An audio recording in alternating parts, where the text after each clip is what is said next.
তোমরা যারা ক্যালকাটা ইউনিভার্সিটির আন্ডারে 6 সেমিস্টারে পড়াশোনা করছো তোমাদের জন্য এক্সাম কিন্তু ক্যান্সেলের নোটিশ চলে এসেছে, অর্থাৎ তোমাদের এক্সাম কিন্তু পোস্টপোন করা হয়েছে।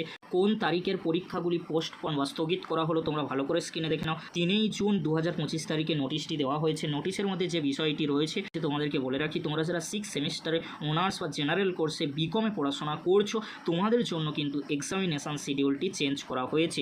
ডিএসসি 6.1 18/6/2025 তারিখের পরীক্ষা 23/6/2025 তারিখে কিন্তু নেওয়া হবে।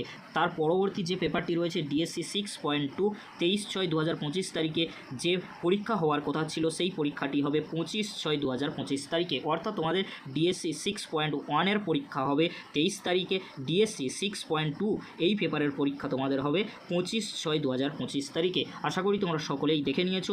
আগে যে পরীক্ষার ডেটটি দেওয়া হয়েছিল সেই ডেট কিন্তু চেঞ্জ করা হয়েছে, অর্থাৎ রিভাইজড থিওরিটিক্যাল প্রোগ্রামের নোটিশ কিন্তু দেওয়া হয়েছে। তোমরা যারা চিন্তায় ছিলে যে পরীক্ষার ডেট পরিবর্তন হবে কিনা, সেটা কিন্তু ফাইনালি পরীক্ষার ডেট পরিবর্তন হলো। আর তোমরা দেখে নিলে যে 23 তারিখ আর 25 তারিখে তোমাদের পরীক্ষা হবে এই ডিএসসি 6.1 ডিএসসি 6.2 এর পরীক্ষা।